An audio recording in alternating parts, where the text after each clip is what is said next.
Okay, this is my practical for methods of personal training. My first question is, what are some exercises that would benefit someone with lower back pain and forward head posture? So the thing that I have to start is to strengthen your core, because when you strengthen your core, you're able to stabilize your lower back. So doing exercises such as knee to chest and stretching that, doing some cat dogs, or any sort of movement that may give rotation and movement to your lower back that doesn't cause any sharp pain to the lumbar spine. Another thing, to be a little bit more specific, is chin tucks. So having your back against the wall, pulling your head back, and tucking your chin will allow you to train your body to have better posture. And then also just practicing good posture against the wall. So putting your back against the wall, sticking your chest out, and retracting your shoulders is also a great thing to do with squeezing your shoulder blades. My second question is, provide and or explain an example of an exercise that uses both a twist and a squat pattern. So for this, I decided to choose the wood chop. So the wood chop first starts with both arms up diagonally at your right to one side of the body. Once you begin this movement, the individual will begin to squat eccentrically downwards, and that will use the squat pattern as you're squatting down. And then while you're doing this, you're simultaneously rotating the trunk of your body and your arms to get the twist pattern of the exercise. So you're twisting with your torso and your arms, and you are squatting obviously with your legs up and down. So you'll do that repeatedly, and then that'll use both the twist and the squat pattern. My third question is, on the eccentric phase of a deadlift, name two muscles that are lengthening and two muscles that are shortening. So the eccentric phase of the deadlift is when you are going in a downward motion of the movement. So two muscles that are lengthening is your rectus femoris, which is your quadricep, and then the gluteus maximus is also lengthening when you're going downwards. Two muscles that are shortening is the biceps femoris, which is part of your hamstring, and the iliopsoas, which is just the hip flexor. The fourth question I have is a three-part thing. It just says comment on the exercise. So to comment on the first one, I had the chest press machine, and this is a cable machine, as they all are, and this just is a safer and easier way for people to control doing the chest press than using your average dumbbell or your barbell. You don't have, having those free weights will, you don't have as much control over it, and you get more isolation on your pectoralis major, which is what you're trying to isolate. This exercise is unique as you're unable to sit in a straight press. If you were to do that with a dumbbell, you'd have a lot of shoulder strain and a lot of, you'd cause injury by doing that. You can't isolate the muscle and push straight forward unless you have a cable machine like that, or if you have bands. If you're able to attempt this with free weight, you would put stress. Not only that, but it allows for multiple different grips. So if you have a chest press machine, you can have a grip like this, and that'll isolate your pectoralis major. And then if you wanted to have more of an internal grip like this, then you could isolate your triceps a little bit more. So it's a pretty cool machine. You can, anybody can use it if they're beginners, average, or professionals. It's a unique machine. And then the second one I had is a cable rotation. So this one is, once again, a cable machine. This particular movement uses a lot of action and range of motion throughout the entire body. So when the video was shown, it showed the beginning of the individual being really explosive, and it also showed him using a lot of different variations within this. So to be a little bit more specific, a baseball player, if they were going to be doing this movement, they would use the hips first and then pull. So they would use a lot of the obliques when they're using this movement. But specifically for a baseball player, they are intentionally pre-turning the hips and ripping through the body as if they're swinging a baseball bat. So you can really use this movement in reality, opposed to doing a dumbbell curl. You're not going to do a lot of that within a sport. You're not going to go out to a football field and start curling things. So the the cable rotation is good for a real life example. Another example for this would be for a gymnast. So if a gymnast wanted to work less on explosiveness like a baseball player and a little bit more on their core strength for their specific sport, they could straighten their arms out a little bit more, and they can be slower with the movement, and that'll isolate the obliques a little bit more with that manner, and be a little bit more controlled. The last video that I had was the lat pull down. So the lat pull down, this was also a cable machine. this movement acts a lot similar to a pull-up. So this could be used for people that can't use a pull-up. They can't do a pull-up. A pull-up is closed chain, so this would be an open chain movement because you're moving the weight. It's not a fixed position. So this exercise is great for somebody that might be too weak and can't do an unassisted pull-up. Also, if somebody want to lift a little bit more heavy, they can do a little bit more slow and controlled movements that they might not be able to do with the pull-up. So that's also a pretty cool and unique thing for this exercise. Also, I think it's important to note that this movement can sometimes be used incorrectly. I even tend to do this myself. A lot of people lean really far back within the movement, and this isn't typically what you're supposed to do because you don't see people being almost parallel with the ground while they're trying to do a pull-up. So it's important to realize that you only want to be back about, you know, probably 10-15 degrees backwards, opposed to being 45 degrees backward, lean back. And also, when people try to put a crazy amount of weight and just use a lot of momentum to pull and use their biceps opposed to their back, which would be their rhomboids, their traps, and their lats. So yeah, it's a cool movement, but it takes a lot of technique, and you need to make sure that you're doing it right so you don't injure yourself. And then for part 2 for this practical, I have to answer the following. So I have to get a movement. I have to list if it's open or closed chain, agonist, antagonist, plane of movement, the joint action, how you spot this, and then any important considerations. So to begin with this, I'm going to start with the dumbbell chest press. This is an open chain movement because you don't have a fixed position. So closed chain would be like a push-up. So if you're doing a push-up, you're pushing against the ground, it's a fixed position, you're not moving the ground, you're moving yourself. With this movement, you're moving dumbbells, so it would be open chain. An agonist for this would be the pectoralis major, which is your chest, part of your chest muscle. And then an antagonist would be your rhomboids or your traps, anything within the back that's lengthening as you're moving. The plane of movement would be transverse because you're coming across the body. And we talked specifically about the bench press or the chest press a lot within that class and how it's transverse. The joint actions, so first you're having shoulder adduction as you're going up in the concentric phase, which concentrically it would be going up, and then you're also having elbow extension as you're going up. So those would be the two joints that are working together.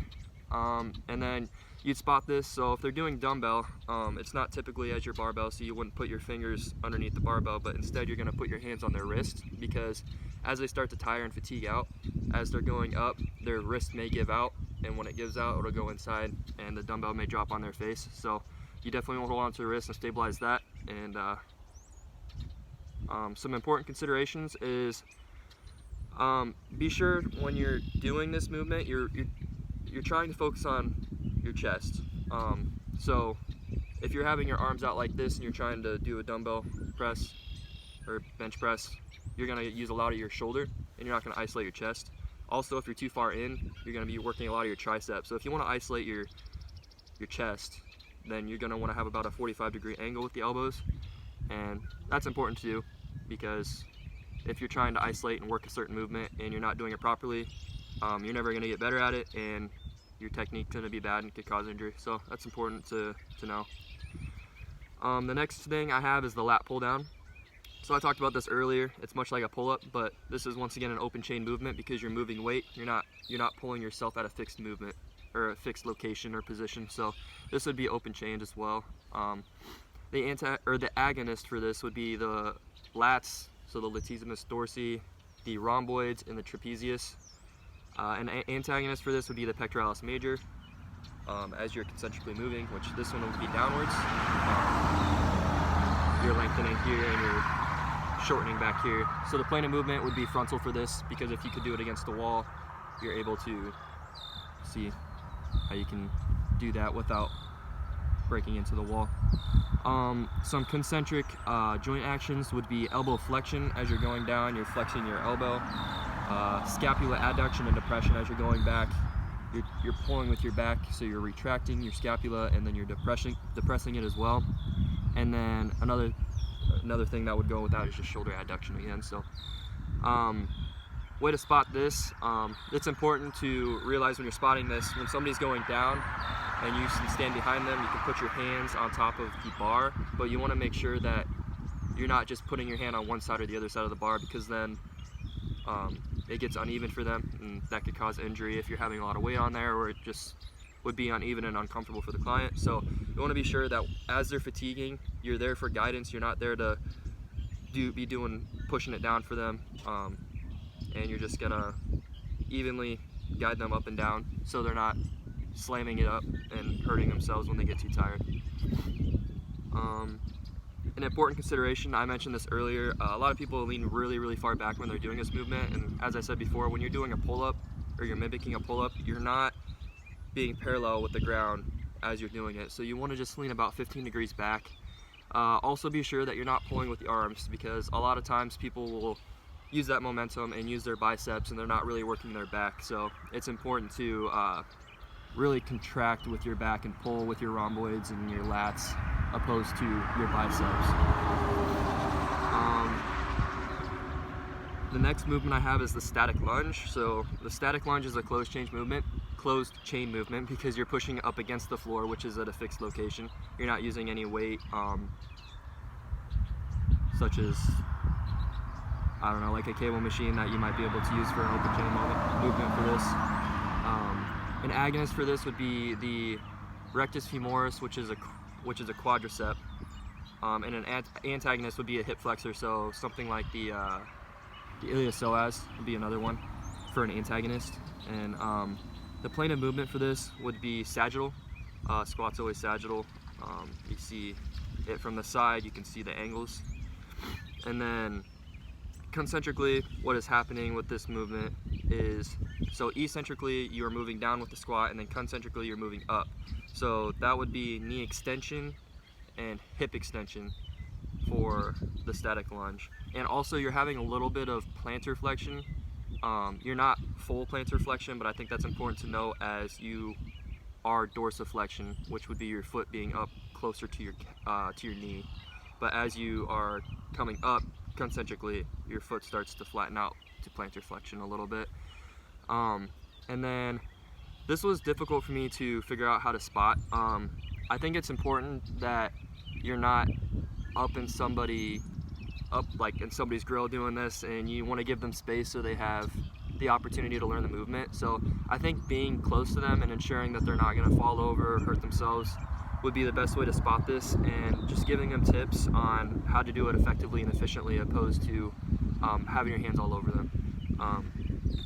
Typically with a static lunge, if somebody's uncomfortable with this movement, they're going to do it with just their body weight. And I think maybe once they start putting weight on there, you teach them techniques of how to properly fail successfully. So what I mean by that would be, if somebody's doing a barbell static lunge and they feel like the weight's too heavy, you can teach them to jump out from the bar. And obviously if you have metal plates, it's not really great for the weights, but a lot of CrossFitters that are using rubber plates will just hop out from the bar and do it safely and effectively, so they're not hurting themselves.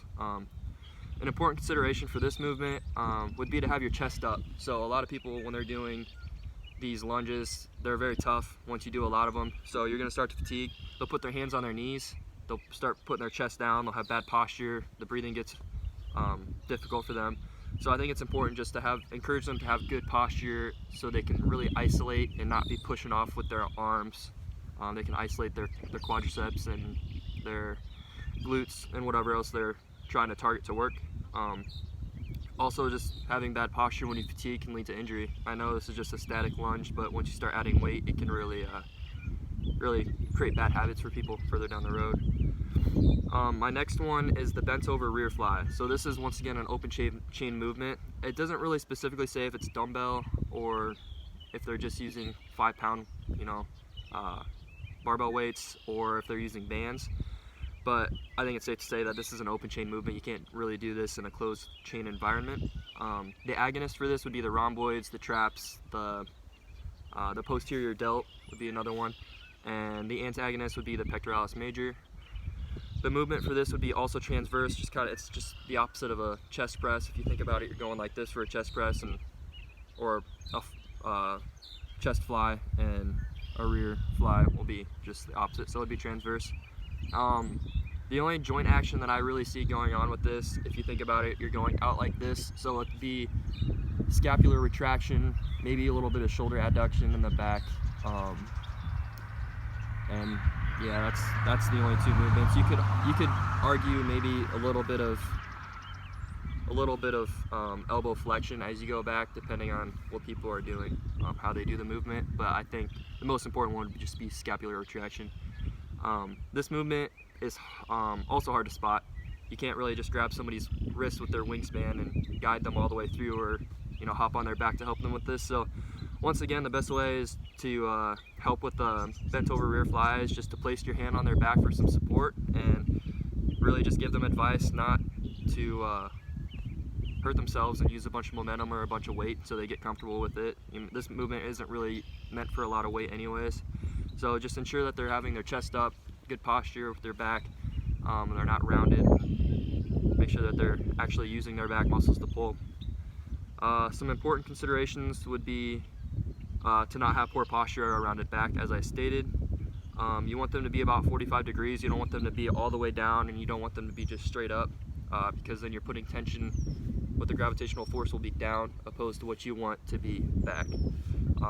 And also, once again, you don't want to be straight with your face down on the ground either. So a happy medium would be good for that, and just don't go too heavy. Let them know what the purpose of this movement is. It's not to go for a new max, it's just to strengthen your back. The next movement I have is a rope cable tricep extension. So this would be an open chain movement because you are using weight. You're not at a fixed location. You're using a cable machine, just like the lat pull down. It's very similar to that. The agonist would be the triceps brachii. So any of the three heads of the tricep, I'll choose the triceps brachii. And then the antagonist would be the biceps brachii, or any of the long heads for the bicep. The plane of movement for this would be sagittal, because as you look at it from the side, you can see the angle of movement. So it would be sagittal. And the only thing that I could really find for this is, if you do it correctly, you're only really moving your elbow. So it'd just be elbow extension in the concentric phase, which would be going down as you're shortening your tricep. If you're having any other joint action, you're probably doing the movement wrong. So this movement can be spotted much like the lat pull down. So instead of putting your hand on the bar like the lat pull down, you could maybe grab the rope, and as they're fatiguing, give a little bit of guidance and leeway for the rope. So once again, when they fatigue, they're not just releasing it and having to hit them in the face, or damaging any weights or cables. So you don't have to grab the rope either. It might be dangerous for you, but just ensure that you can place your hands on their hands and give them a little bit of guidance. Some important considerations would be to ensure that the elbows are adducted to the body, because once you start getting out here, then you're not really using your triceps, you're using your shoulder, and that's not the purpose of this movement. Also, another thing to keep in mind is that you don't want to be bent directly over the rope, because when you're doing that, then you start using a lot more of your chest. So this movement, like a lot of the other ones that I've been assigned, are very isolated movements. So you want to ensure that you're doing them correctly, so that you're hitting the right muscle. My final question would be to evaluate the body weight squat. So this is a closed chain movement. You're not having any weights. You're pushing up against the ground. Which is at a fixed position, so it would be a closed chain. The agonist would be the rectus femoris, and then that would be your quadricep, and then your antagonist would be your rectus femoris, so your hamstring. So your quads, and to be specific, your rectus femoris is an agonist, and then antagonist would be your biceps femoris, or just the hamstring. The plane of movement for this is once again sagittal, because as you're moving and you look from the side, you can see the joint angle as it's working. Some concentric joint actions would be knee extension. So eccentrically would be going down, so concentrically would be going up. So it'd be knee extension, hip extension, and then also a little bit of plantar flexion. As I stated in the lunge, when you're coming up, you're like this, and as you come up, you start to have a little bit of plantar flexion. I don't know if that's super important to list, but I felt like it'd be good to note. You can spot the body weight squat. So a lot of people, they spot the squat differently. Some people will hold the bar and give them a little leeway. Some people will be right up behind them and have their hands under their armpits. I think with the body weight squat, it'd be important. This is a progressive movement, so I think it'd be important to have them, sit on a box, stand back up, sit in a chair, stand back up until they get comfortable with getting that depth. I think if you're all up in behind them, they're gonna feel uncomfortable, and not only that, but it's gonna be hard for them to get depth when you're that far behind them. So I think maybe putting your hand on their back or standing close by in case they were to fall back to catch them. Because if they fall back, it's gonna be hard to catch them. If they fall forward, they can probably catch themselves. Obviously, if it's an older person, you don't really want them falling either way. So it's just important to be there and give them good advice at the beginning. And some good advice would be pushing with the heels so they aren't falling forward. So if they do fall, they're falling into you.